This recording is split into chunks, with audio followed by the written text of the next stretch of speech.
Good morning, good evening, and welcome to our UNDESA Capacity Development webinar on leveraging ICTs and digital government for innovative solutions to address the COVID-19 pandemic responses in Africa. My name is Adriana Alberti, and I'm in charge of the Program Management and Capacity Development Unit from the Division of Public Institutions and Digital Government of UNDESA.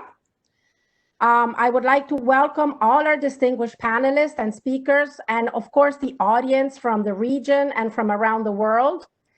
As of today, we have about 300 registered participants from 70 countries, with more than half of the participants from the African region.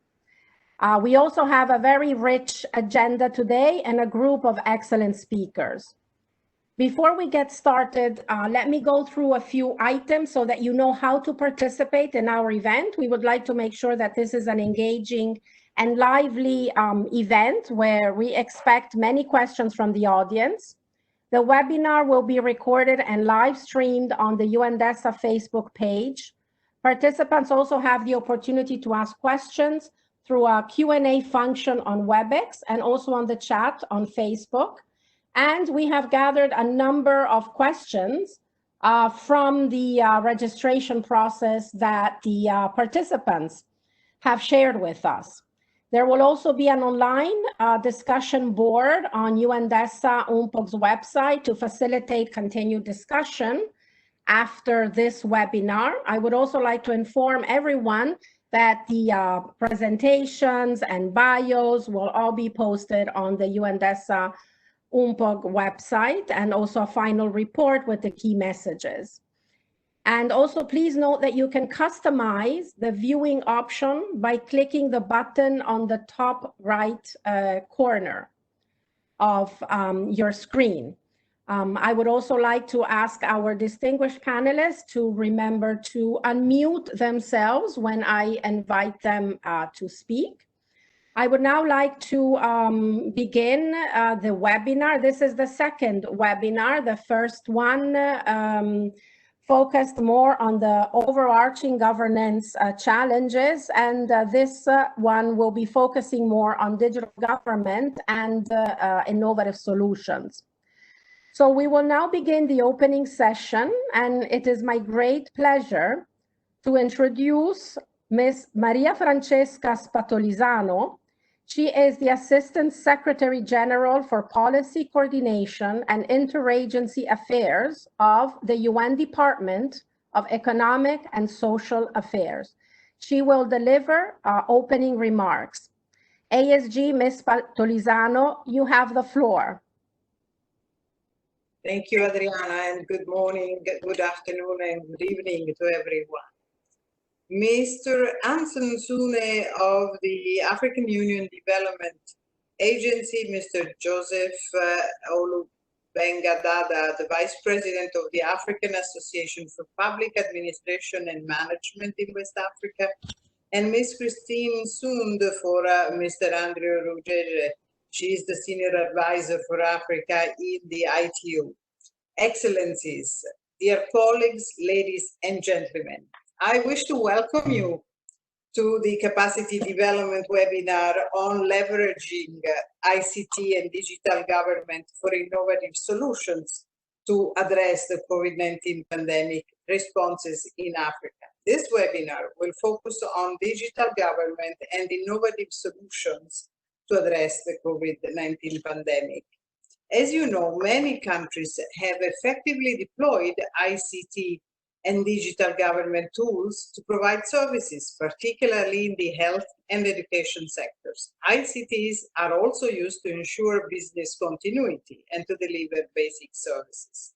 African governments are exploring every means to leverage ICTs and digital government for innovative solutions to address this pandemic, ranging from sharing information, engaging people, and establishing effective multi-stakeholder partnerships, so to increase the resilience of their healthcare systems. And in other regions, innovation plays a key role in responding to this pandemic as well, like in Africa. So This is the situation we are in. Yet, despite the significant progress in internet connectivity, and especially the mobile broadband penetration in many African countries, there still exist many challenges in digital government transformation.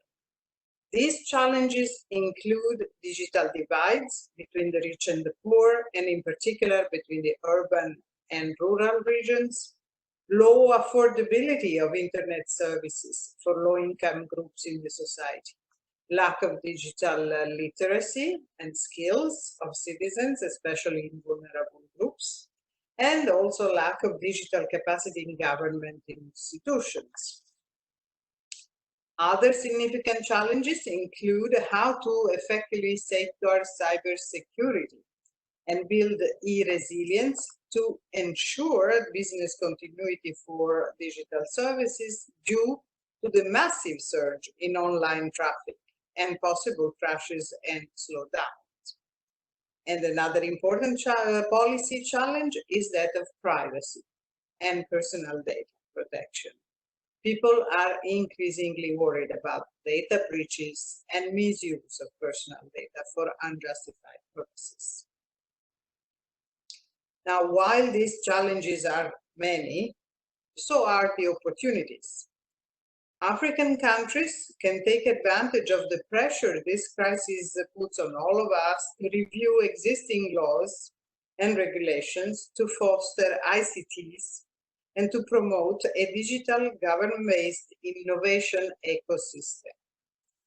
This is an incentive to also further promote digital inclusion by bridging the digital divides and by improving internet accessibility and affordability.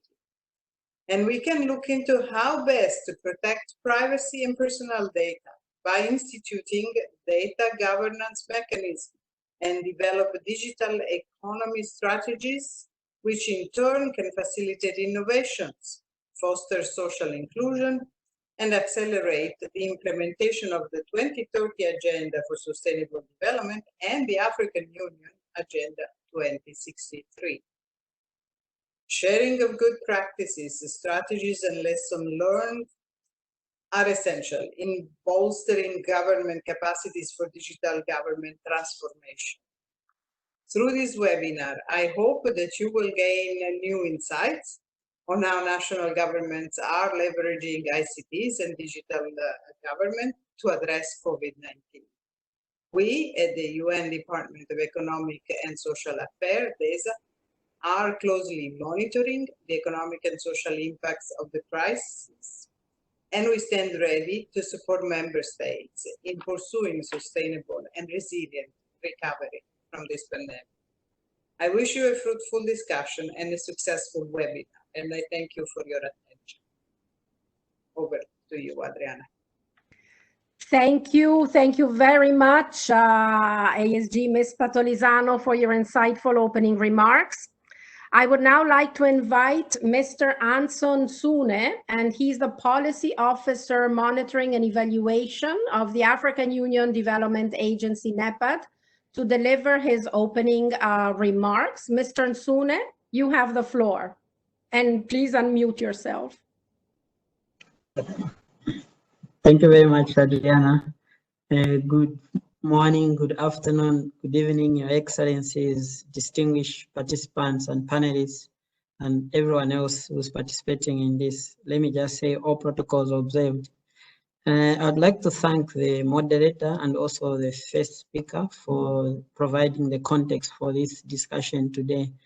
But firstly, let me convey the greetings from our CEO, Dr. Ibrahim Mayaki, who would have loved to be here today to speak to you, but due to other competing, engagements at the office, he is not available to deliver the speech.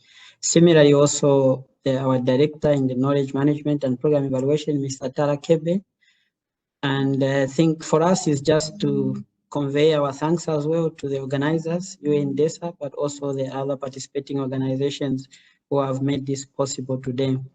The CEO expresses optimism that the discussions of today will contribute to humanity's resolve to address fully, the challenges that we're experiencing by harnessing digital technologies and ICTs.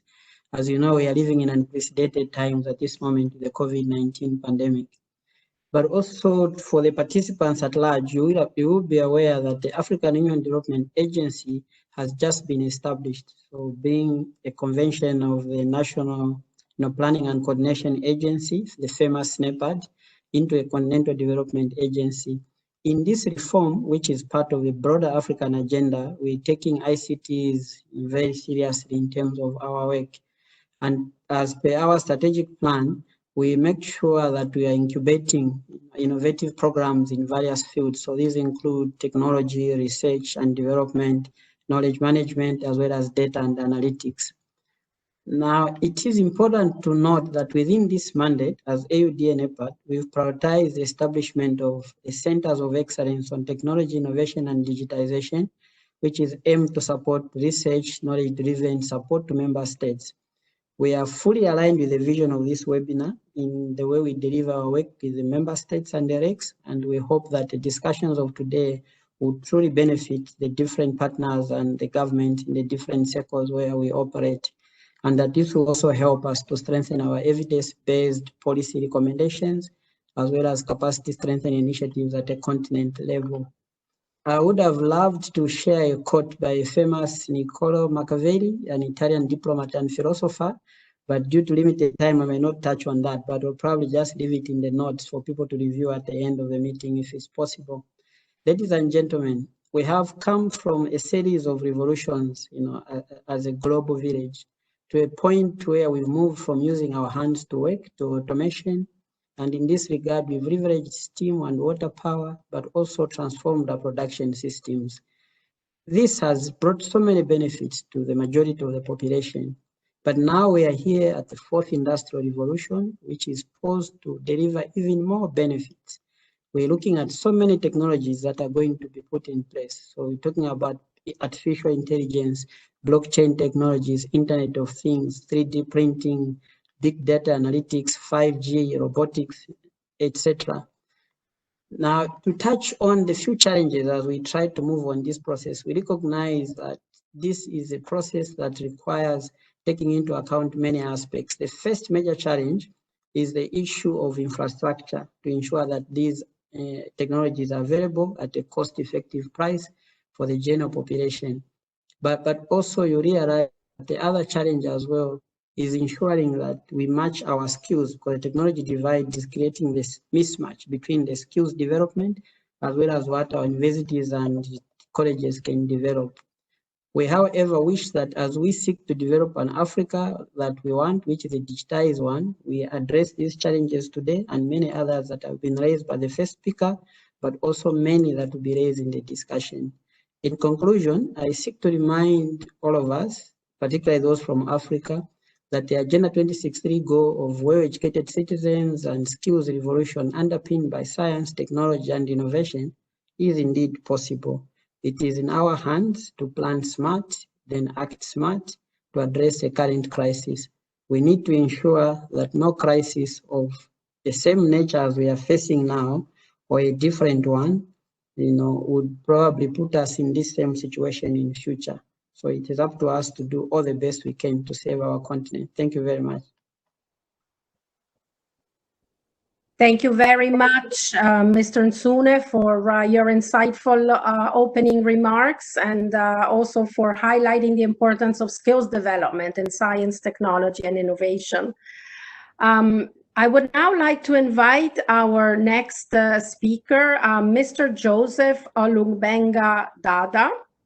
He is the Vice President, West Africa, African Association for Public Administration and Management, AAPAM, to deliver his opening remarks. Mr. Dada, you have the floor. Thank you very much, Madam Andrai. It is my singular honor and privilege to represent AAPAM at this unique forum. This program is within AAPAM's mandate as an international professional organization to promote best practices, excellence and professionalism in public administration and management in Africa. It is for this reason that we place this collaboration with our development partners and the actualization of this forum with the highest esteem.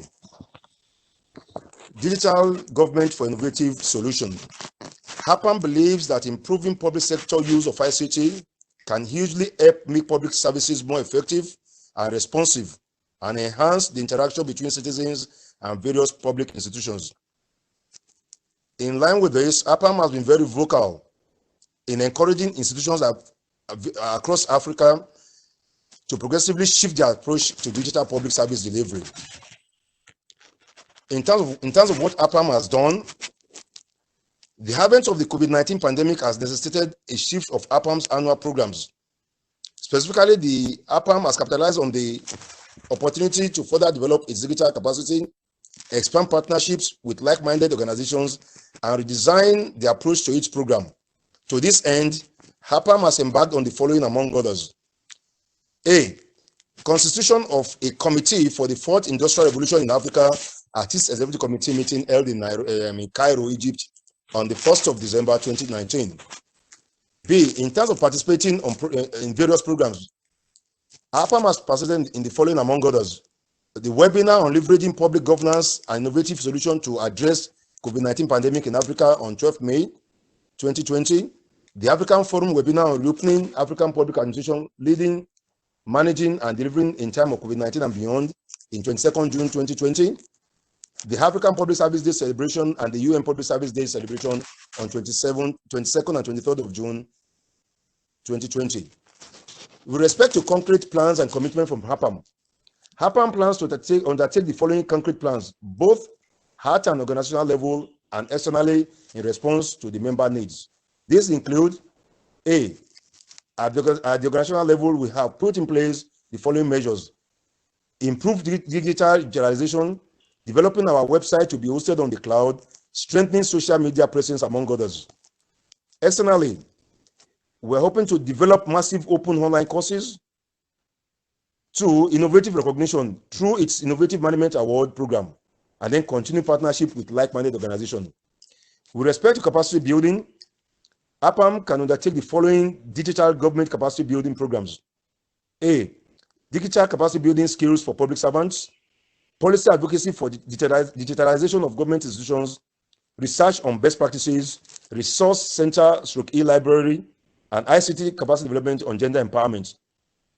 Let me also state that there are challenges which have been identified as inhibiting ICT leveraging on the continent, among which is non-existence of national policy on ICT, and where they do exist, non or partial implementation of such policies.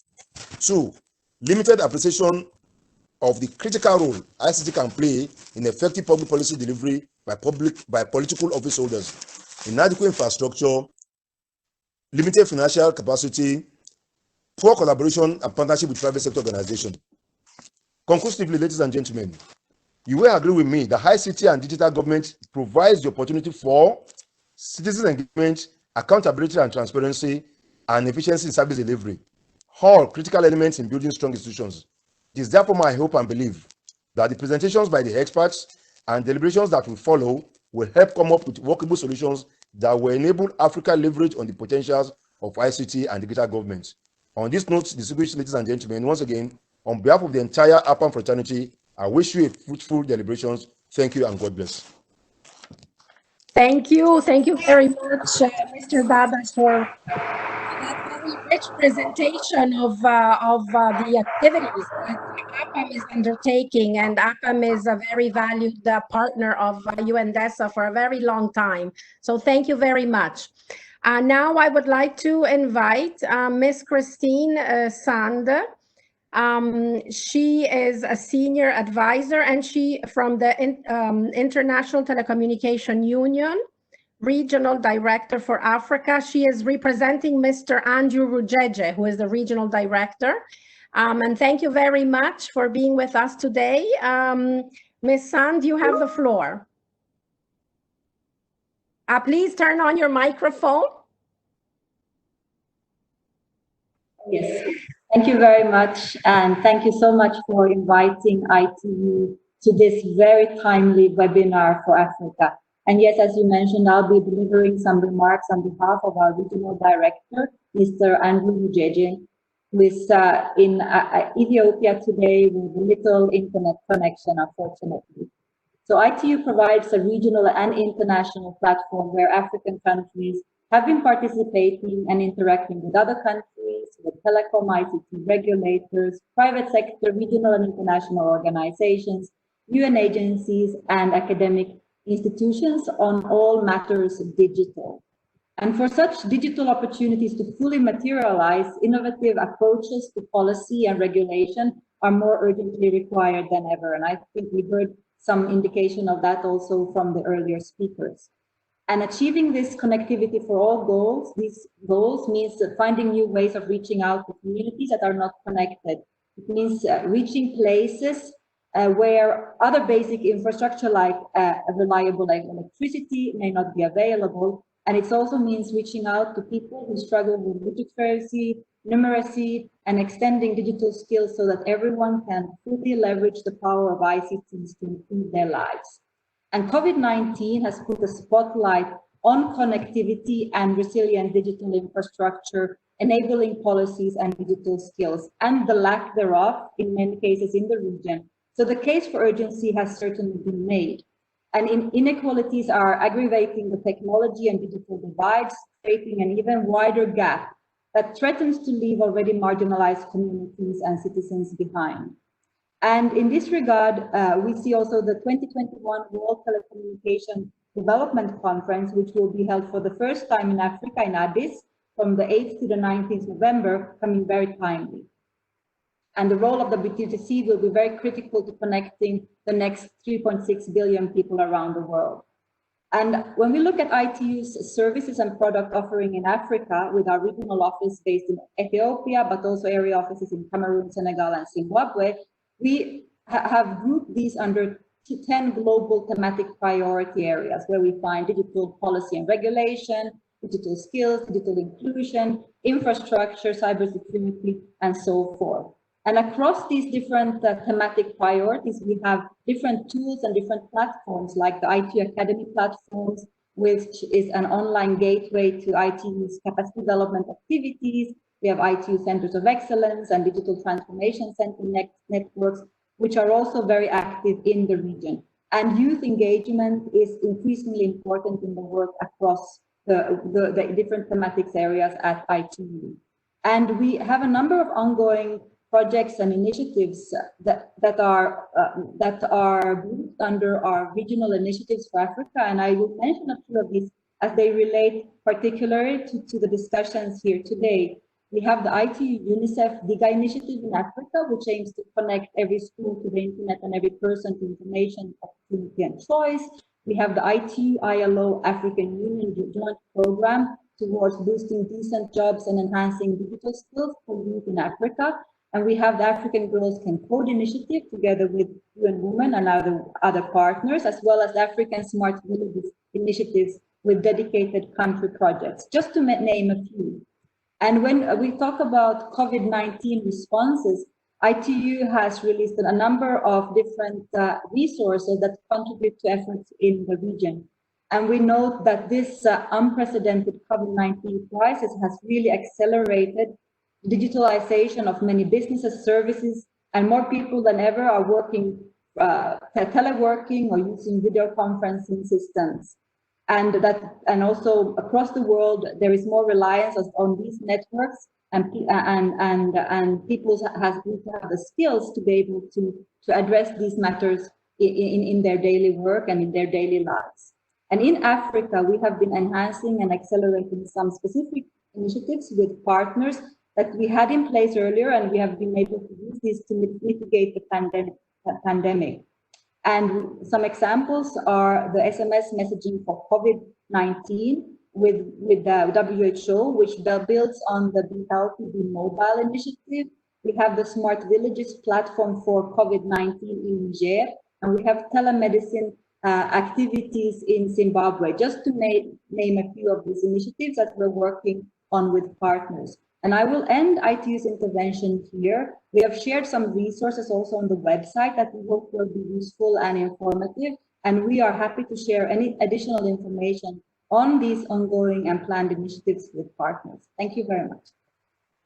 Thank you very much, Ms. Sand, for highlighting the 10 global thematic areas, tools, platforms, online gateways, the academies. This is a rich and significant amount of activities, initiatives, and projects, and I'm sure all the participants will be extremely interested and go to ITU's website and to see all the various initiatives, and particularly the ones also connecting, schools to the internet, girls. So thank you very much for sharing all of that.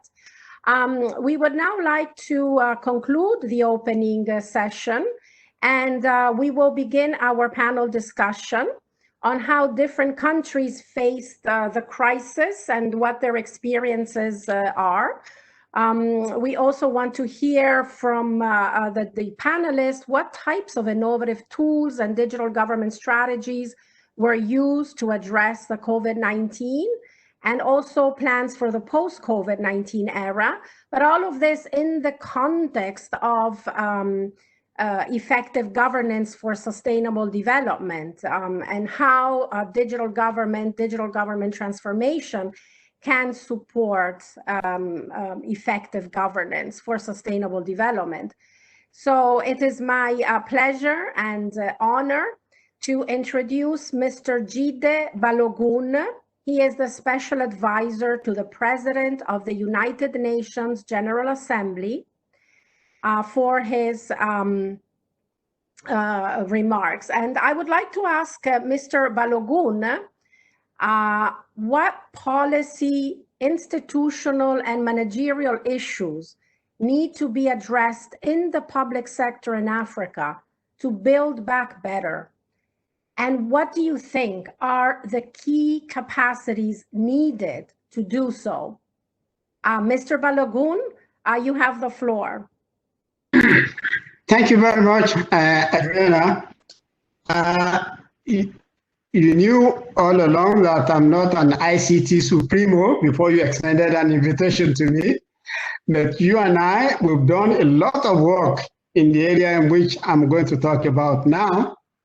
And I believe that even though I'm not talking about the core aspect of ICT and its application to the post-COVID challenges facing Africa and possibly the rest of the world, people will agree with me that unless we address the policy, institutional, and managerial issues which the moderator alluded to in the introduction, we're not getting anywhere. I'm sorry to say, I don't want to be to rain on anybody's parade, but before ICT could assist in hastening our journey out of the post-COVID challenges, we need to address a number of things. First of all, let's ask the question, what do we mean by building back? For some, building back means improving on what they had before. But from what I can see in a number of African countries, building back might not be the applicable term. Maybe instead of talking about building back, we should be talking about fixing broken systems. Let me illustrate what I mean by that.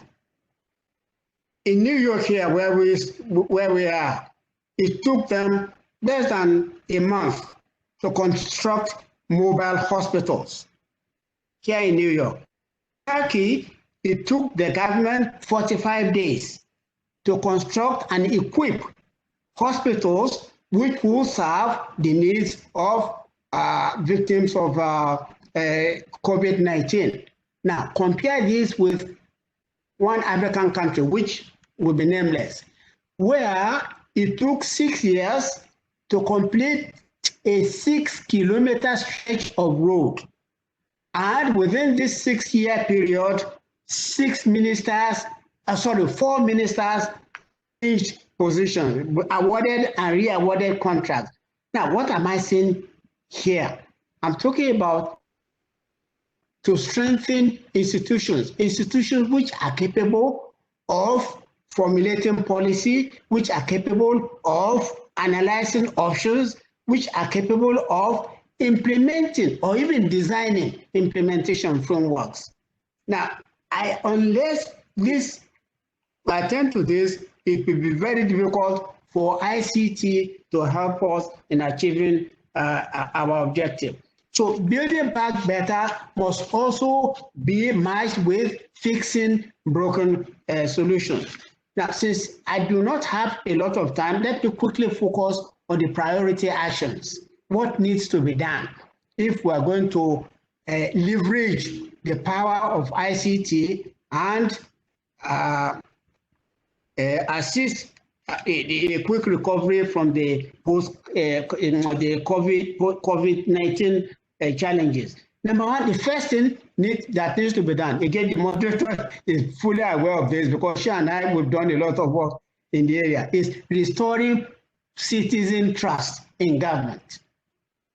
And how do you do that?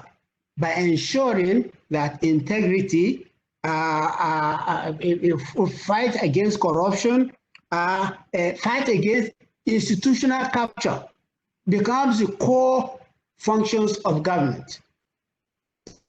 To restore confidence in government, you must address this. You must also assure the citizen that what you promised them, you will be able to deliver.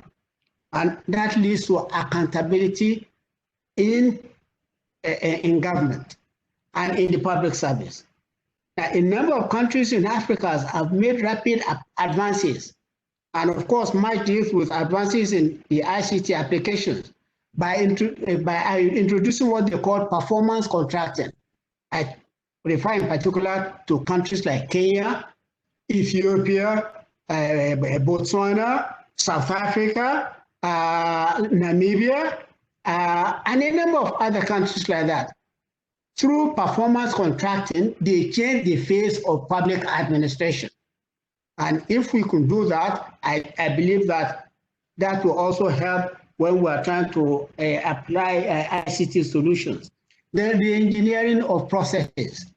I know a number of countries in Africa where after post-COVID-19, during post-COVID-19 challenges, it was impossible for courts to hold. They could not hold their sessions. So as a result of that, they were forced to apply ICT solutions by allowing litigants to file cases online, which they were not doing before. But then the convoluted rules of procedures which they had before remained in place, so nothing changed. So unless we're going to take advantage of the ICT in the area of government in the performance, in enhancing the performance of government, it is necessary to re-engineer process and eliminate complicated processes. Then improve service delivery by involving the citizen in the determination of targets, time standards, and things like that. So I think I will stop here for now, and then maybe as time goes on, I'll be provoked into saying other things regarding what I'm supposed to do. Thank you very much. Thank you. Thank you very much, Jide, for that, for that reflection on what do we mean, by building back, and also the critical role of strengthening institutions, restoring citizens' trust in government, accountability, keeping promises, and then the performance contracts, and how it is important to uphold integrity. So thank you. I think you have given a very rich panorama of what capacities are needed, and that the technologies, should be utilized in this direction. So it's very important to have the context. So we thank you again for that inspiring remarks. And I would now like to introduce Her Excellency Ms. Stella Tembisa Ndambeni Abrahams. She is the Minister of Communications and Digital Technologies of South Africa. And Your Excellency, I would like to ask you a question. And how has South Africa been leveraging ICTs and digital technologies to address COVID-19 and prepare for building back better in the post-COVID-19 era? Can you share with us some of the challenges and lessons learned? Your Excellency, you have the floor. Thank you so much, Adriana, and good afternoon to all the panelists and everybody who's participating in the platform. My name is Stella Ndabeni-Abrahams, the Minister of Communications and Digital Technologies in South Africa. A very good question that you're asking, Adriana, which talks to how have we tried in South Africa to navigate all that was imposed to us by COVID-19. And of course, the minute in South Africa, President Ramaphosa announced that we're gonna go for the national state of disaster, which was in March, everybody panicked. But because we had foreseen as the department responsible to say, let's prepare for an environment whereby people may not be able to go to work. And for us to do that, we really needed to make sure that we bring all our industry players on board, and then the entities that report to the portfolio that I'm heading. As we did that, of course, we then had to make sure that there are key things that we needed to look into. If we're saying, because we are now in a national state of disaster, it means people will not be able to go to work because we're avoiding infections, but people must continue doing work because there are those services that are essential that have to be rendered. It doesn't matter if people are sick or there's a virus or not. And therefore, the first thing that we did through our state agency was to make sure that we enable remote working. And the only way we did that was through partnerships with our industry bodies who came together and availed all the platforms that they had, to not to government only, but to the entire public of South Africa. As we did that, we then realized it's not enough that we just make sure that we provide remote working availabilities, but also it's important that we make sure that we try to avoid traffic, because if people are going to be working from home, it tells you that there's going to be lots of traffic, and then people will be complaining about the pace as they're trying to search the net and all that. And the first thing that we did was to make sure, how do we then make sure that we give access by ensuring that we provide spectrum relief to the operators in order to increase capacity for the operators and that they can serve the public.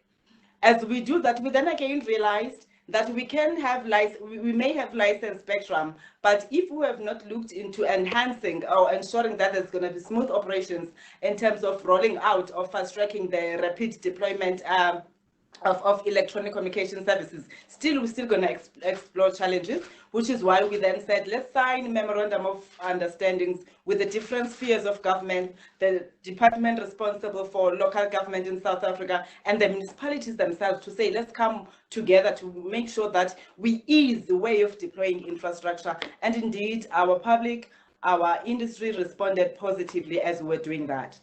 I talked of the services that people have to access, whether they're at home or they have virus or not. Key to that is education, because we all understand that it is a key enabler to building a digital economy. And as we did that, kids could not go to school. So ours was to say, how do we then make sure that we impose social compact obligations to the mobile operators that we've given spectrum to? And that's why they zero rated the educational sites, all of them at local, at a basic level, and at university level. We had different engagements to say, how do we then create specific packages that will enable the tertiary institutions to be able to access the education service that they needed to do. On top of that, we also imposed the likes of creating the virtual classrooms in order to make sure that kids, wherever they're learning from, they can at least visualize the classroom, even if they're learning from their device. But as we're talking about that, as we go to the challenges, reality sank. That we've tried to create this enabling environment, but that is an obstacle and a real challenge to Africa, and not South Africa only, is that of bridging the digital divide that most speakers spoke about earlier.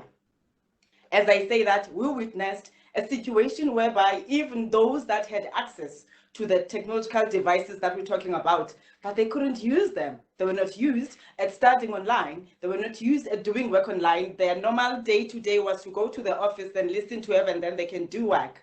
And as that happened, then we then saw that there's a need for us, when we prepare for the normal day-to-day life in the COVID era, because we're not planning for post-COVID era, we're planning for COVID now, because we see that it has brought to us a new normal. How do we make sure that we provide those digital skills, both for learners and the educators themselves, whilst we are looking at the accessibility of the devices that they should utilize?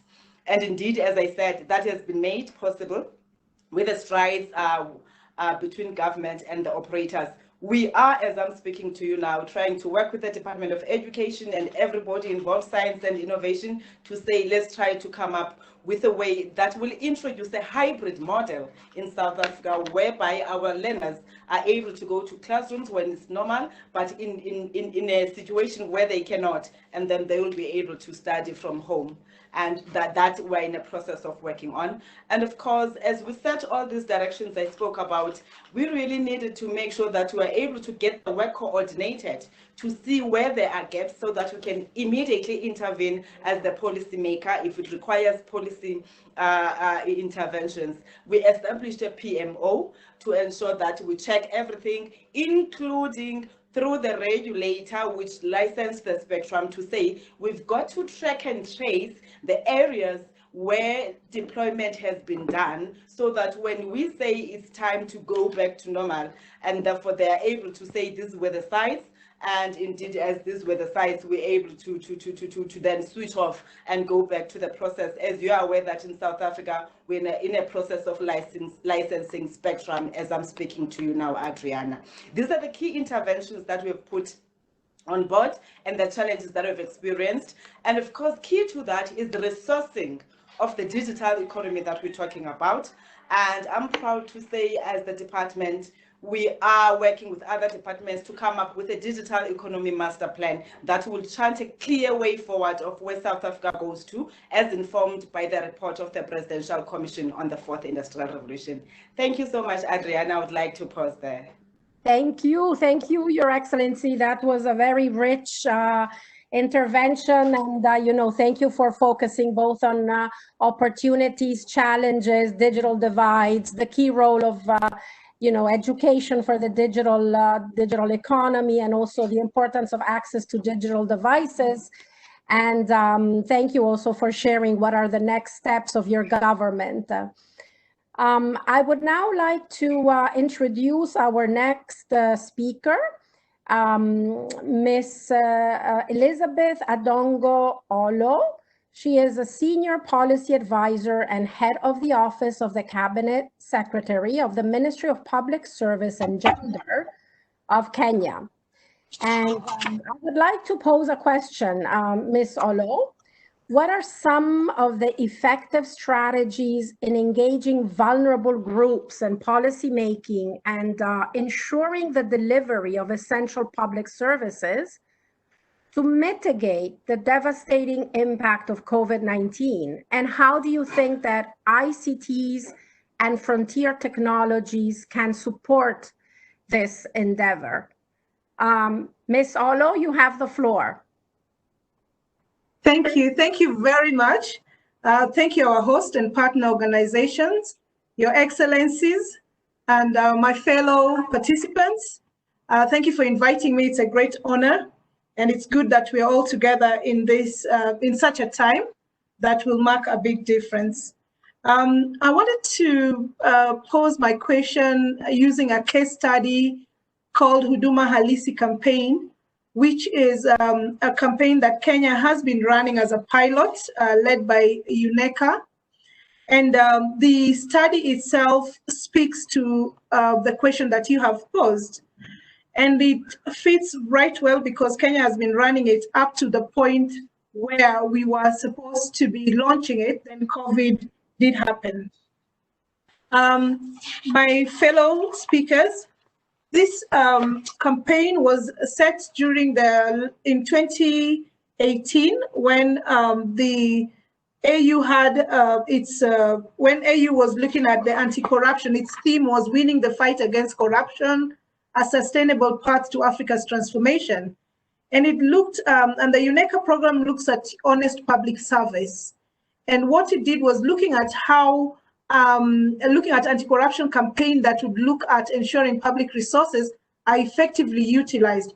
But more important, speak to the values, public service values and principles, which when you talk about integrity, transparency, inclusion, and sustainable development. Hence, what we say that once applied, these speak to honest public service. At the core of Huduma Halisi campaign, our core group has been young people and ordinary citizens who give feedback in terms of their experience and how they engage with public service on a day-to-day basis. And one of the reasons we chose the young people and ordinary citizen is that one, young people are able to engage with mobile and technology, but they're honest, and they also use a wide array of services from education to health and quite a number. And also because we found that once you use technology, it levels the access to services in most cases, and I'll explain that in a little while. So we have been using the Huduma Halisi campaign as a powerful tool for policy analysis and advocacy. Again, I'll explain what happens to the data. But we also took advantage on Kenya's expanded mobile telephony. I mean, we have a good infrastructure in Kenya and a good penetration of mobile. So we used in the platform, we use SMS, we've used SSD to collect citizens' feedback. Now, just the next slide, please. In terms of the system itself that we have used, it's a hybrid platform where citizens submit their feedback on essential services. And the reason we are giving this as as a case study is because at the point when we were setting it up, when we did a focus group, when we asked a lot of people, what are the essential services that speak to you? Which are these essential services that, if you were told 1, 2, 3, 5, give us, and they mean a lot in terms of interaction. And those similar services are the same services that speak to the citizens during this COVID period. So the platform itself is looking at the police stations, and we've expanded it to look at the citizens' experience in terms of the security services. Then it looked at health, the service how they interact with the immediate services at the health centers. We also looked at education, and this was both tertiary, basic education, how they interact from the beginning up to the end. And then in Kenya, we have what we call the Huduma centers. This is the one-stop shops that provide all the immediate, most essential services. So applying for your identification, getting your police clearance, getting the information on birth certificates. So the Huduma centers, we have 52 of them across the country, and that was one of them. So based on those 4, which were our pilot, again using the focus group was to develop the indicators. What to citizens, what do they mean? And these ones are mapped to the SDG 6. It's mapped to issues of efficiency, transparency, integrity. And the data that they give us, which you can see from the architecture here, is once they call, they're able to feedback on a number of questions, which is provided free, although through the various networks that we have. The data that we receive is fed into a system database and analyzed against the citizen-generated indicators. Because the program was evolving, one of the immediate things that we wanted to do was it then feeds to the scorecards, it feeds into performance targets, it's able to feed, so it actually generates action, which is what most people wanted. Then the data collected is translated on web portals, and this generates reports which you can access at different levels. So whether you are the implementer, whether you're an advocacy group you want to see, or whether you're the leaders like the ministers and the governors, then they're able to actually see how their services are going. So the program itself has been very useful. The architecture looks complicated, but it isn't. It's quite a very accessible in terms of the front facing. Last slide, please. Now, as a result of that, this was we were at that point where we were ready to launch the program. It's running. It's got the focus group. But when then COVID came, we went back to the focus group to ask what are the key concerns as that's changed, and how could we use the platform that we've already set. And again, it came back to the same thing. I think a lot of people during COVID have told us that there are certain things that they still want to see: business continuity, that they're still able to access, so irrespective of the, social distance and safety, government has to ensure there's some continuity for their business. Because, like, for example, one of the areas we found was, if you stop the IDs, they can't get the cash transfers, or during the curfew, they can't then identify themselves. So there was importance that those essential services that are offered are there.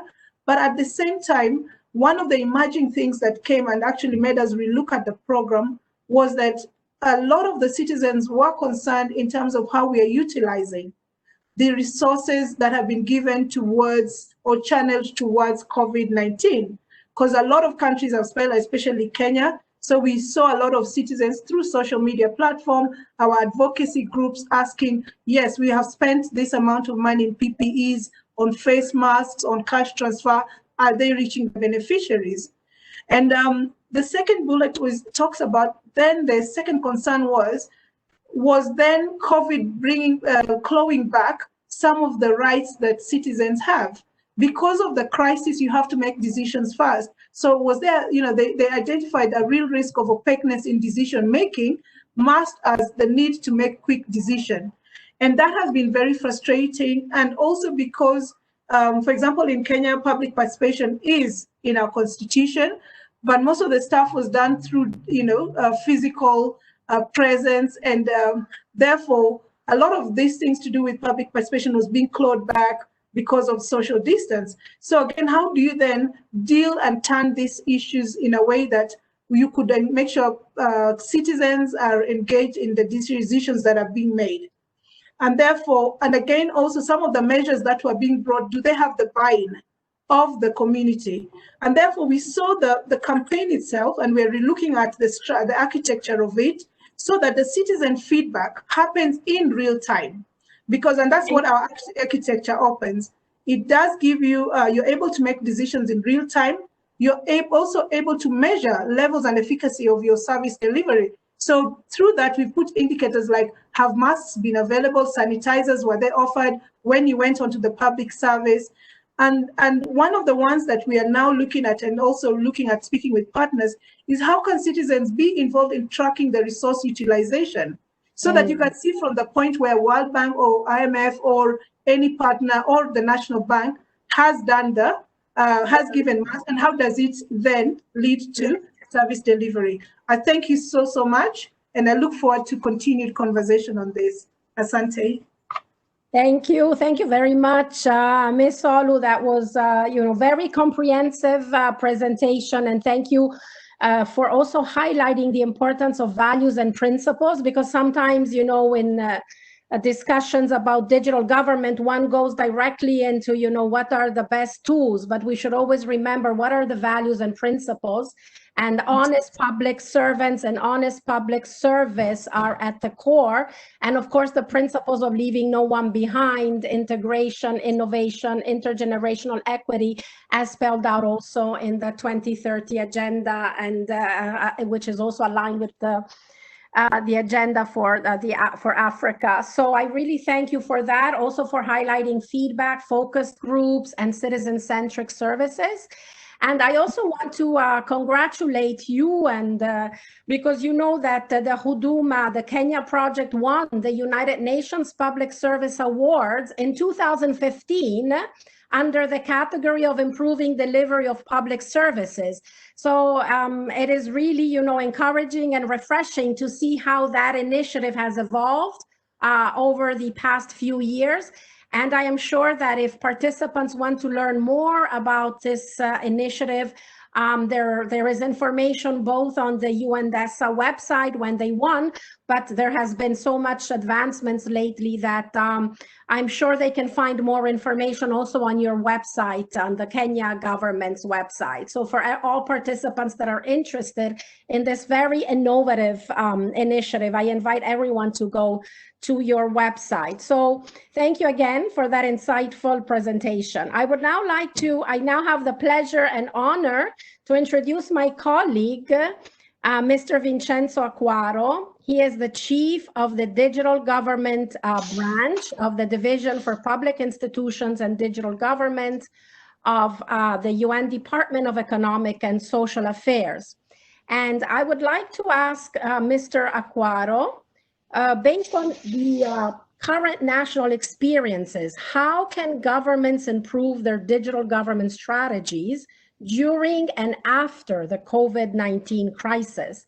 And would you be able to share with us some innovative practices from around the world? Vincenzo, you have the floor. Thank you very much, Adriana. First of all, let me say it's my great honor to participate in this prestigious webinar with such distinguished panelists. I found all the previous interesting and inspiring. The COVID-19 crisis global economy. Efforts to stop the spread of the novel coronavirus, particularly the closure of non-essential businesses, are having an unprecedented impact on the economy worldwide. In the US, for example, the unemployment rate in June was more than 14%, the worst since the Great Depression. A lot of non-essential industries in many countries are on the verge of bankruptcy. World Economic Forum, ILO, and World Bank have already predicted that half of the jobs in Africa region may disappear as a result of COVID-19 induced economic crisis. Healthcare systems are under stress everywhere. Social protection systems may not be able to cope with the increasing economic hardships. But as the world grapples with the coronavirus disease pandemic, all the e-government systems in the world have received much higher demand than normal times. With citizens and students locked at home, in some cases, online usage increased more than 2,000%. Sorry, yes, 2,000, correct. During the crisis, digital technologies have enabled governments to make rapid policy decisions based on real-time data and analytics, and have enhanced the capacities of local authorities to better coordinate and deploy essential services to those who need the most. In very short time, almost all member states have implemented so many new initiatives and solutions, including contact tracing,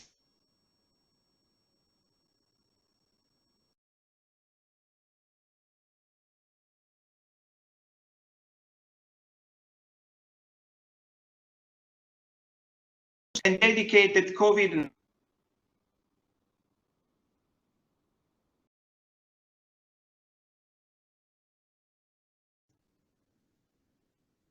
Hello, can you hear me? Yes, I can hear you. There, can you please repeat? I think there's a problem with the connection. Okay. Yes, thank you. So in the very short time, almost all member states have implemented so many new initiatives and solutions, including the contact tracing applications, online permits for curfews, and dedicated COVID-19, among many others. Some of those brilliant innovative practices. At UNDESA, we have recently opened a call for collecting COVID-19 related e-government applications, and in less than 2 weeks, we have received more than 500 cases from almost 100 member states, 20 of them from Africa, with about 50 cases submitted. and we are still receiving more cases.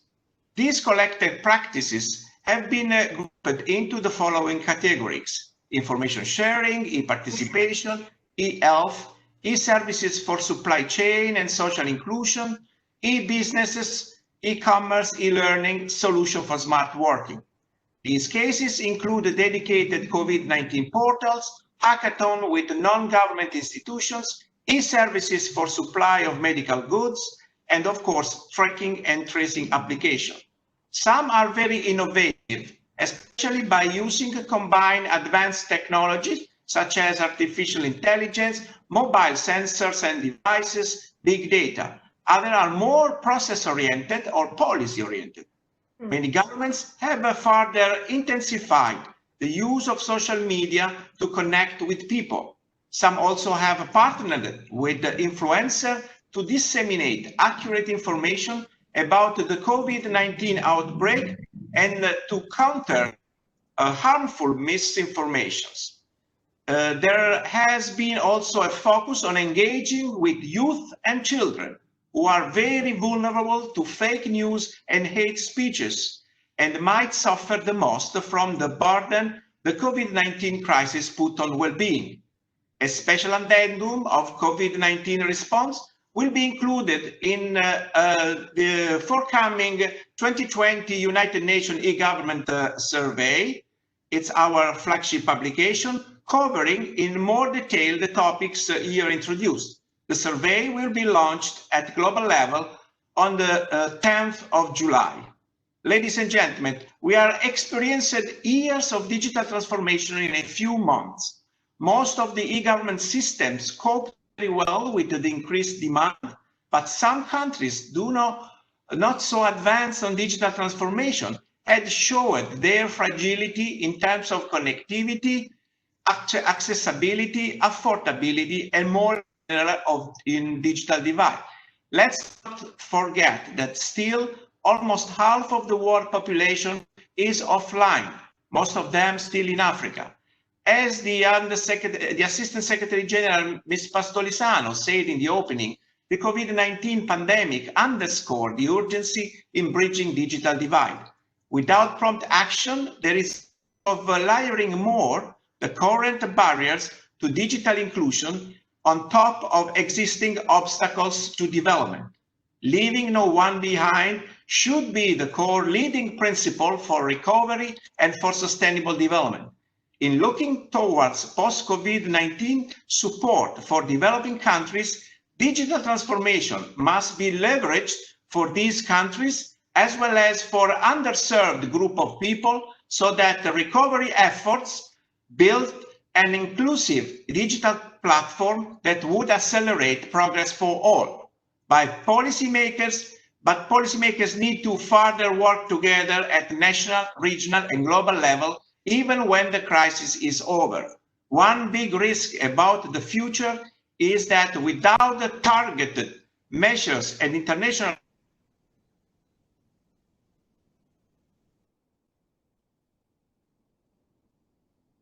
principle of no one be challenged unless the needs of both developing and the least developed countries and population are considered. We have a significant social impact in using new technologies. Government should partner more with the private sector in research and development, including addressing the broadband connectivity gap. To conclude, few recommendations for your consideration. Policy makers should seize the COVID-19 crisis as an opportunity to establish data-driven policies, tailor-made digital government tools, strategies, and collaboration for the future. Government at all levels should embrace these policies and technological development and harvest the digital opportunities that can support the long-term sustainable development of the countries. In the long term, governments need to accelerate the implementation of innovative digital technology and use of AI, and developing countries, and in particular African region, will need to strengthen international and multi-stakeholder cooperation in mitigating the crisis and for post-crisis recovery. Therefore, global, regional, North and South-South cooperation, and the more project-oriented collaboration with private sector, international organizations, and other stakeholders are strategic and need to be facilitated and put in place. Thank you for your attention. Thank you very much, Vincenzo, for that insightful presentation, and for highlighting the importance, the critical importance of partnerships, and also for highlighting the vast array of innovative cases that you have been gathering from around the world, which will be also made available on the UNDESA DPIDG website in the future. And also, I would like to invite all the participants to join us for the launch of the UN e-Government Survey, which once again will take place on July 10th, and we will also share with you information about the launch of the survey. So thank you again, Vincenzo, for your very inspiring remarks. It is now my pleasure to introduce Ms. Carla Montesi. She is Director in charge of Digital Transformation of the Directorate General for Development and International Cooperation of the European Commission. And Ms. Montesi, I would like to ask you, how is the EU advancing digital government to address COVID-19? And in what ways can the European Union support Africa's efforts towards digital transformation? Ms. Montesi, you have the floor. Many thanks, Adriana, and good morning, dear panelists, dear participants. I am very happy to join this webinar, and let me start immediately by, in the first slides, sharing with you how important is the digital for the European Union. So let me start by sharing with you the vision on digital that was launched by the President von der Leyen in the key communication. I think we can start with the first slide, please. With the key communication, Shaping Europe Digital Future. It's available now on the UNDESA web. The political guidelines that are in this communication will frame our digital transformation. And maybe I can just summarize in 3 sentences. First, we need to lead the transition to an health planet, and we need a new digital world. The second is, we want a society that is powered by digital solutions that are strongly rooted in the common values. This was already mentioned, but it's key. So this implies that we really want to ensure that we work with a technology that works for people, so a digital transformation that is based on a human-centric approach. Fair employment conditions, rights regarding own data, respect of fundamental rights will be key. To ensure these common values, this means that we want to also a fair competitive economy with an open single market that boosts productivity and the global competitiveness. And we want a digital technology that contributes to a sustainable, climate neutral, and resource efficiency economy. Unfortunately, what we need to pay attention, it was already mentioned, that we need to be aware that the benefits arising from the digital technologies do not come without risks and costs. So citizens, we know, no longer feel in control over what happens with their personal data. We know that we have malicious cyber activities that may threaten people's well-being, that can have a huge impact on the disruption of critical infrastructure. And as was already said, we have to remain vigilant that the digital divide does not exclude part of our society. And I am thinking to the gender digital divide.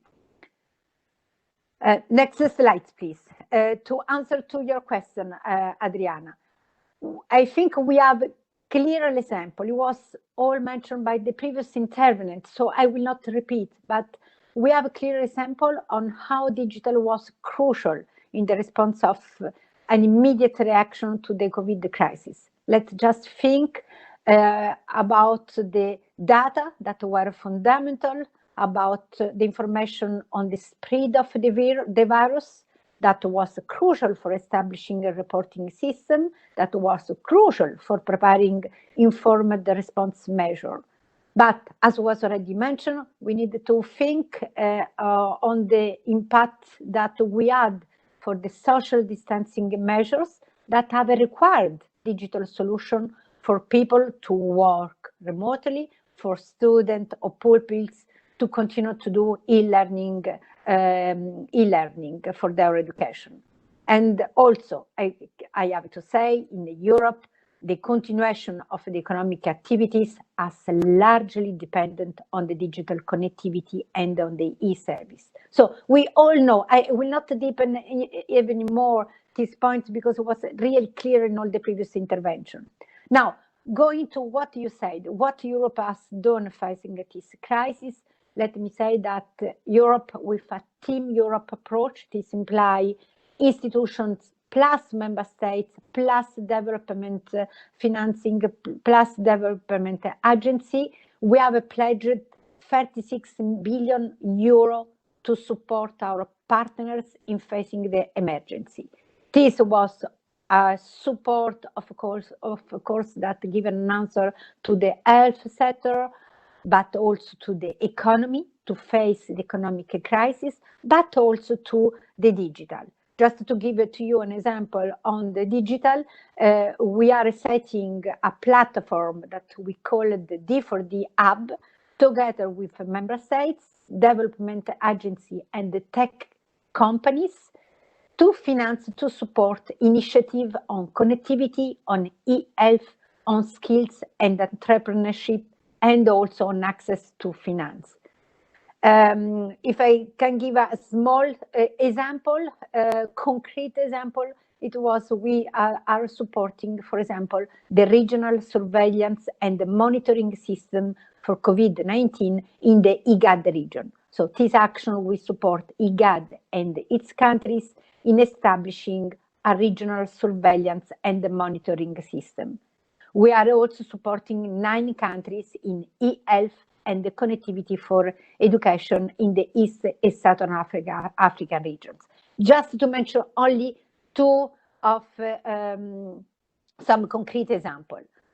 Now, Adriana, you mentioned also before that we need also to look to the post-COVID situation, still when we are dealing with the crisis.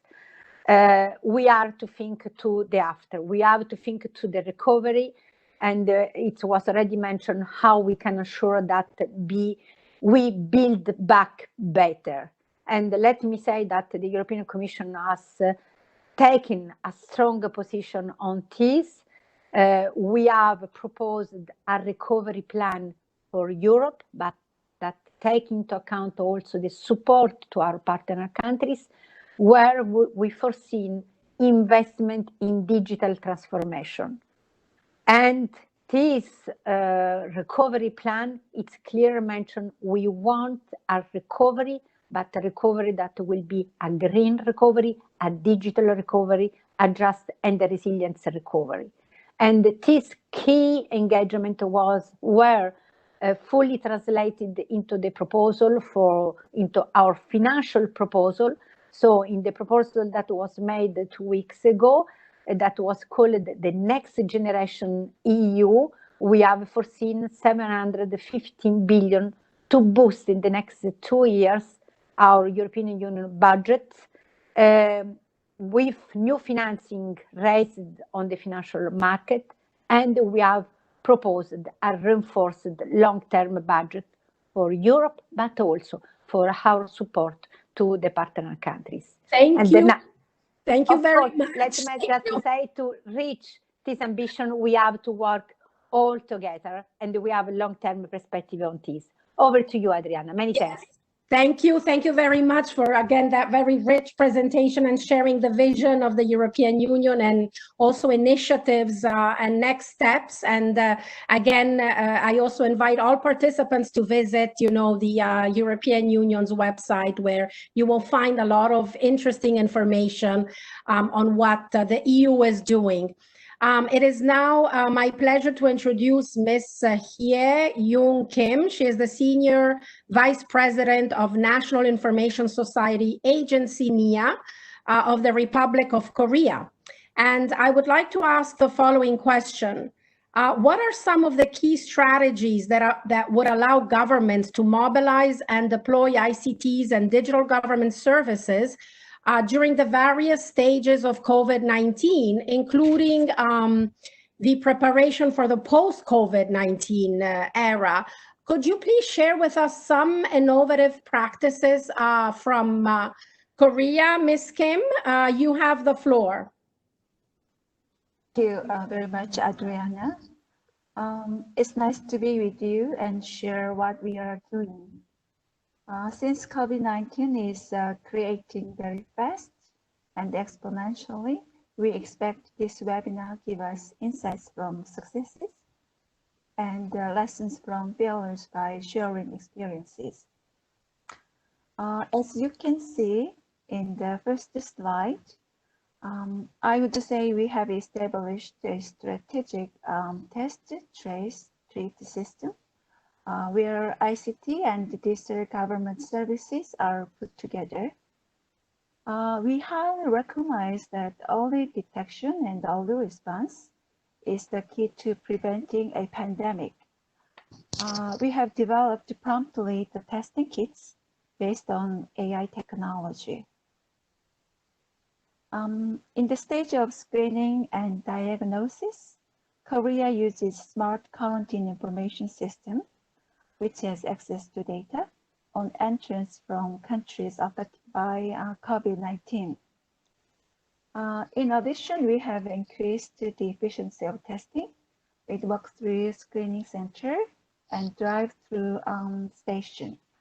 For preventive measures, a self-health check app were released to domestic residents and foreigners. At the stage of tracing, the process of contact tracing and monitoring for confirmed patients is automated through the epidemiological investigation system. Their travel routes and location information are provided by telecom and credit card companies.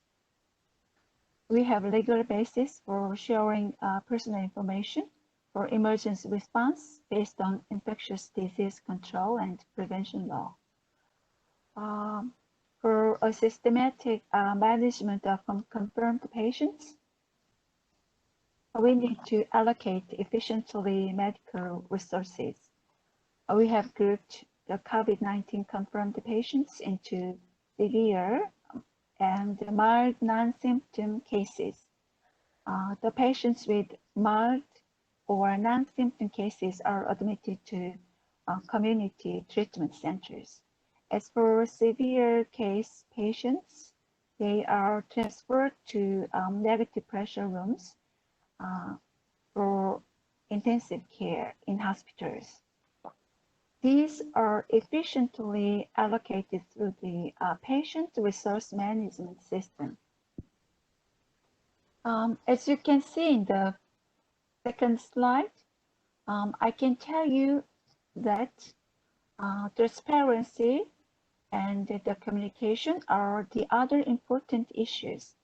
At the beginning of COVID-19 spread, the Korean government's priority is to maintain transparent information disclosure and communication. The government is pursuing an absolute transparency with the public sharing of how the COVID-19 is spreading and what the government is doing. Through the official website of COVID-19 and government daily briefings, the latest information is updated real time for better access to the COVID-19 proceedings. The Korean government is updated real time, opening public data so that many private app services can be created in order to make people cope with the COVID-19. And our people follow social distancing and mask mandate in public areas, such as buses and subways or other multi-facilities. All of such collaboration and communication was possible thanks to the mature civil response. The government also sent emergency alerts to all citizens by using the cell broadcasting service. In the third slide, in order to prepare for the post-COVID-19 era, Korea tries to enhance resilience by accelerating digital transformation. The resilience can be achieved through the non-contact or contactless industries, such as distant education, telemedicine, and working at home. We have planned to further expand the digital infrastructure for the non-contact industries. Therefore, we are going to further develop AI, big data, cloud, as well as 5G. We also need to improve our responsiveness to digital transformation by helping vulnerable groups and supporting small businesses. And the non-contact services in public services will be expanded. The COVID-19 pandemic has reminded us that the world is a single community. Certainly, global cooperation is a must. My organization, NIA, is pursuing joint cooperation through the E-Government Cooperation Center. In addition, we are going to work on a wide range of cooperation by creating an educational program on so-called K-quarantine. Thank you very much.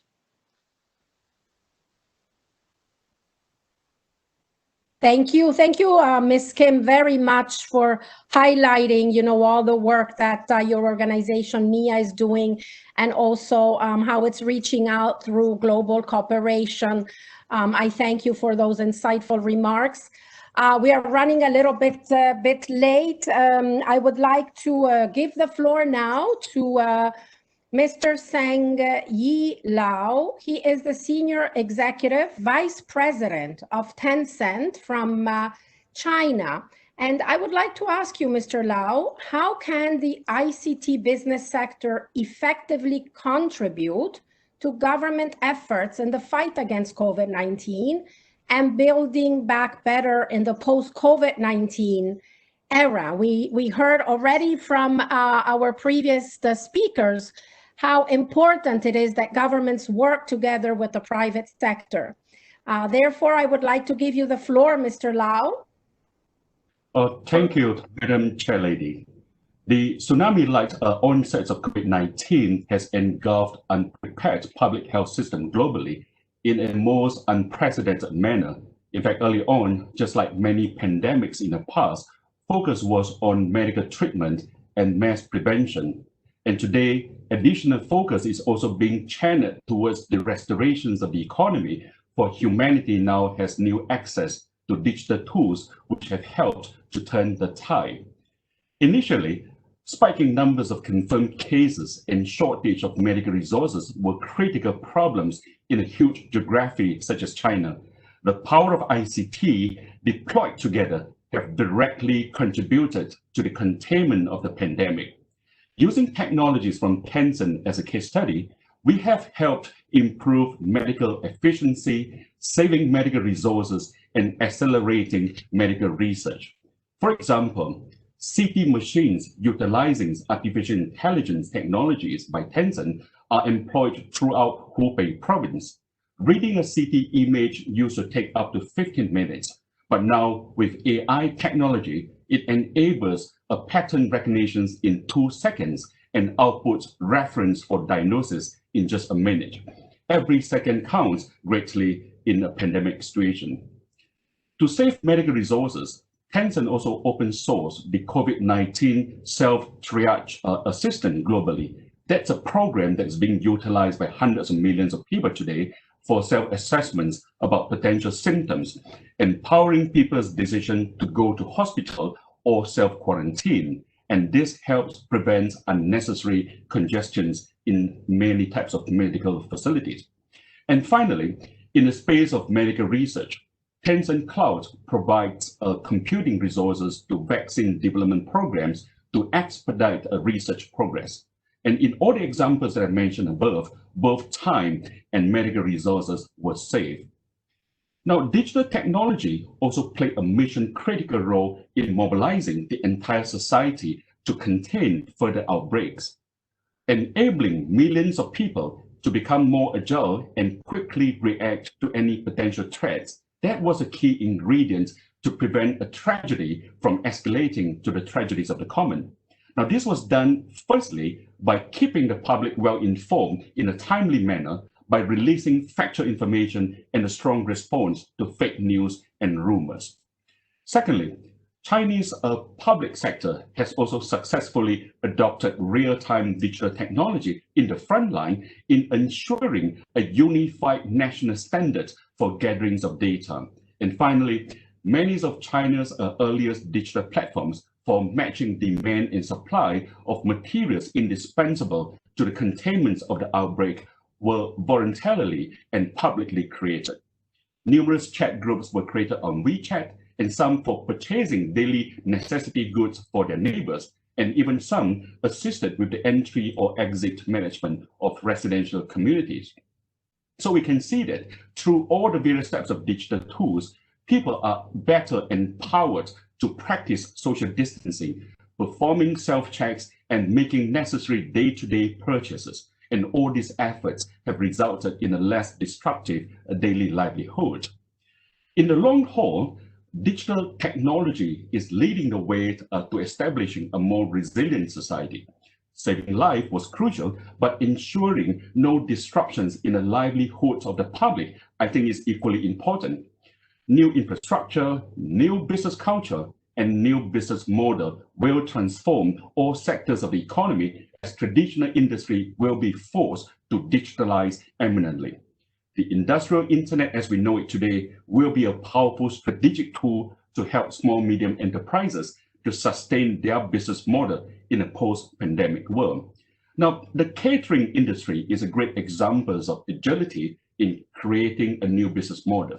Xibei, a restaurant chain in China, uses a Tencent's WeChat Work or a corporate version of WeChat to directly connect customer managers in its 200 outlets with 90,000 customers, literally creating a new operational model overnight, every night. Now, as closing, let me quickly put in perspective the most meaningful learning that China has learned in this pandemic. A sustainable society is one where everyone knows their roles and takes actions as required. While the foundation and catalyst of this optimal society lies in the digital economy or digital technology for that matter, a digital empowered multi-player model is currently taking shape, comprised of a public sector, private sector, and of course, the general public at large. Each are learning and discovering their new roles under the positive residue left behind by the pandemic. For the government agencies, it has moved on from a command center to be a center of collaborations. And for the private sector, we are pleased to see migrations from being a pure CSR participant to an active ecosystem contributor. And finally, with heightened observations, the general public has risen from being a passive audience to be the masters of their very own destiny under the empowerments of tech for good. Madam Secretary, that concludes our sharing from China. Thank you.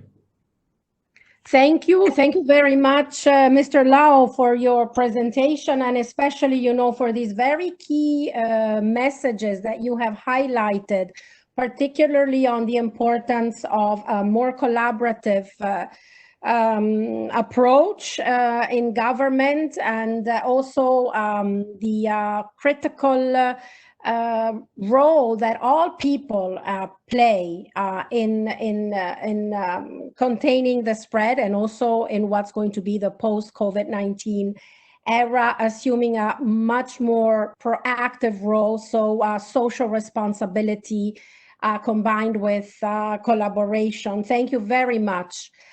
We now have concluded our panel discussion, and we have received a number of questions from the audience. So I would like to, I know that we are going a little bit beyond the time, so I would like to apologize to our audience. I hope you can stay with us for a few more minutes, because we have received so many interesting questions, and we would like to give an opportunity to our panelists to respond to those very enlightening and relevant questions. We know, for example, that, and we heard that from the previous speakers, that when we talk about digital government, we are also talking about what are the challenges, and one of those challenges is the digital divide, our digital divides, and one of them is the divide between urban and rural communities. So here is a question that we received from Ms. Ehindero Alaba. She's the Executive Director of the Zlong Care Life and Family Impact Foundation from Nigeria. And the question that I would like to pose to Ms. Elizabeth Olu is the following: how can ICTs be leveraged in the rural communities in Africa, considering their challenges, such as low internet connectivity, while maintaining social distancing? What could be effective means to communicate the COVID-19 safety measures to the digital illiterate? Ms. Olu, could you share with us your thoughts, perhaps in 2 minutes, if that's possible? Ms. Olu, you have the floor. Thank you very much. I think as has been said by other previous speakers, one of the emerging policy priorities and issue is the digital inequality, and we have seen it in terms of access of service, of information, and other areas. Therefore, in terms of COVID, I think the broader issue here is how is the dealing with digital inequality going to be made as part of the post-recovery strategy plan globally, and also in terms of regional. And I think as Mr. The last speaker, Mr. Song Yi has said, this has got to be about collaboration. And therefore, we are looking for leadership, we are looking for collaboration in this area. Coming back to specifics in terms of the rural communities, and I want to draw from Kenya's experience, I think the most important thing is infrastructure. There's got to be investment in infrastructure that allows for us accessibility. Accessibility in terms of the connectivity, but also in terms of, at affordable cost. So we've seen in Kenya the fiber optics that were laid years ago being able to help and support. Recently, the Ministry of ICT had the Luni launched, and that has really made a difference. And therefore, we're looking for also infrastructure in terms of electricity and all that. So we're looking at a lot of investments that then allows the private sector, facilitates the private sector to then be able to make available the resources that it needs to. But again, coming to in terms of looking at some of the issues around communicating the COVID message, and I want to go even in terms of education, we have had, pooling of access. So in rural areas where you might not be able to get to the individuals, safe distance classes, centers where people can go and access the services, using the radio so that, you're not dealing with the individual access as an immediate, but making sure that they can at least have access to what they have. So I guess, one, I think the issue has been highlighted, and it has to be part of the importance, not just post-recovery, but in terms of the recovery plan right now, it has to be a key policy issue. We go through collaboration, infrastructure has got to be there, and then using also some of the existing resources to make sure that no one is left behind. Thank you.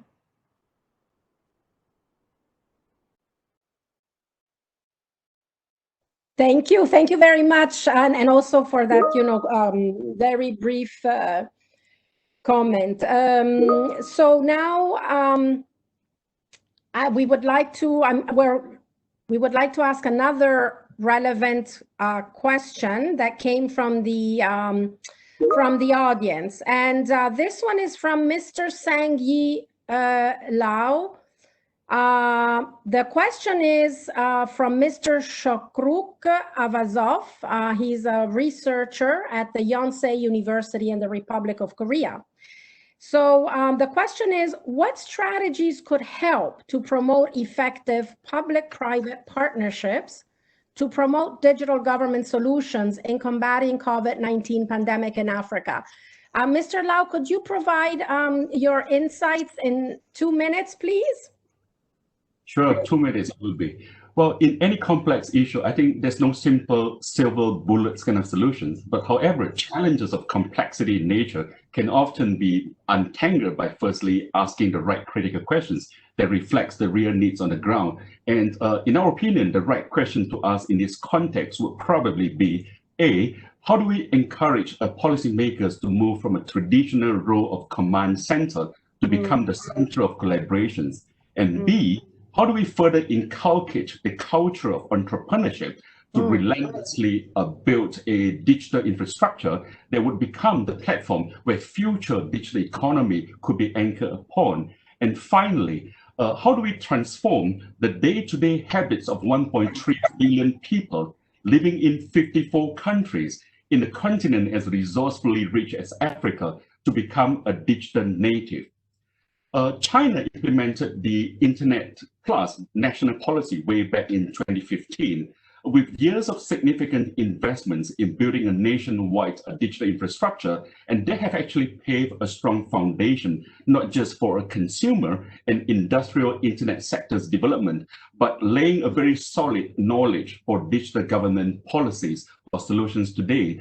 We also learned that the biggest obstacles for digital government solutions does not really lie upon the execution of government policies, but more importantly, if there was no competent entrepreneurs on ground within any nations that would work together to create a new types of fabrics for a new digital society, and the needle wouldn't really move. So in a nutshell, there's no one-size-fits-all strategy, but having a shared vision would probably be the best place to begin. And as I shared earlier, the positive residues of the pandemic has given rise to a newly digitalized, empowered multiplayer model in China, and all must realize there is a role to be played to build a world of common prosperity, and that probably would be the beginning of a global community with a shared future for mankind. Thank you, Madam Chairman. Thank you very much, Mr. Lau, for highlighting the importance of a shared vision, competence, and also of how to promote a culture of entrepreneurship, and also that there's no one size fits all. Thank you very much for your insights. I would like to take this opportunity to thank all the panelists for their very interesting insights, and also the audience for all their questions. Unfortunately, we are running a little bit over time, so we are coming to an end of this very, very interesting and enlightening webinar. And I would now like to invite Mr. Bokyun Shim. He's the head of the United Nations Project Office on Governance, which is part of the Division for Public Institutions and Digital Government of DESA, for his closing remarks. Mr. Shim, you have the floor. Thank you, Adriana. I am the head of UNPOG, Bokyun Shim. I am pleased DESA, in collaboration with the partners, could co-organize this second webinar for Africa following the May webinar. Today, this webinar inspired us insights on how Africa can advance towards their aspirations and goals through solidarity and collaboration with partners such as AUDA-NEPAD, ECA, AAPAM, and ITU. And webinar speakers from Kenya, Nigeria, South Africa, EU, Korea, and China by sharing experiences on innovative technologies. Solidarity and cooperation for Africa should be strengthened when reviewing the implications of the ICT and digital government in the COVID-19.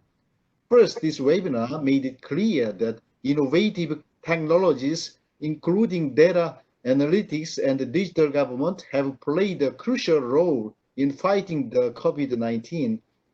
Nevertheless, Africa is confronted with many challenges, in particular, the digital divide between rich and poor, between urban and rural areas, and the need for more investment in digital infrastructure to increase connectivity, accessibility, and affordability.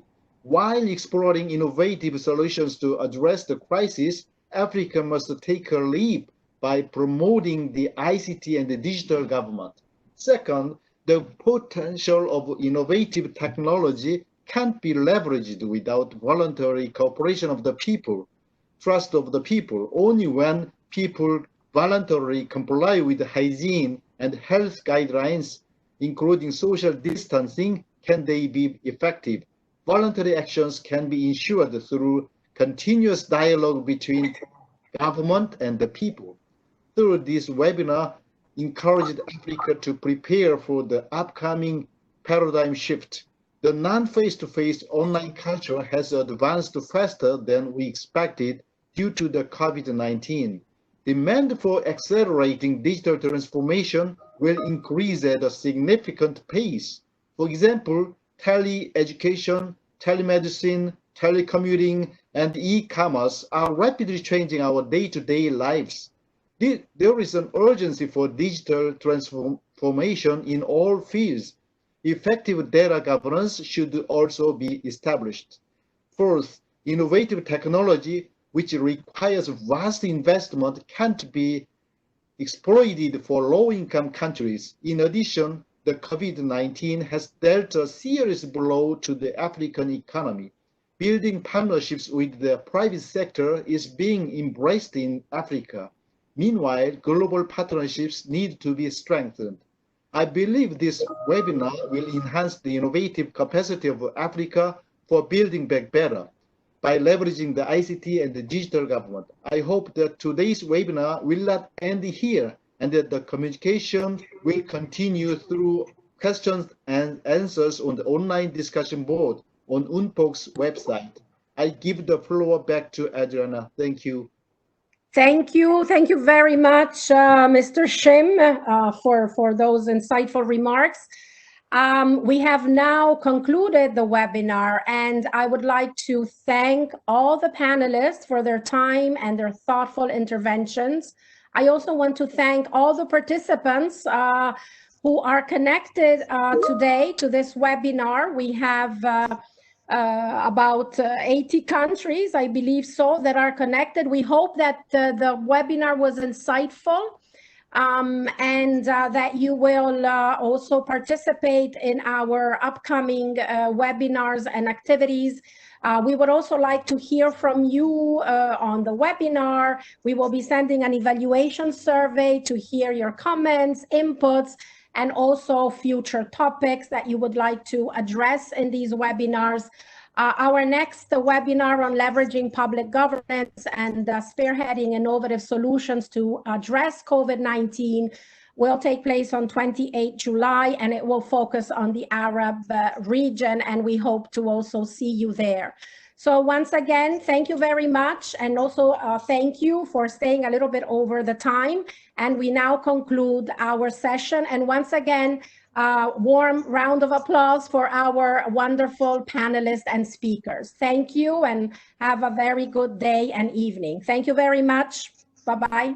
Thank you. Bye. Thank you.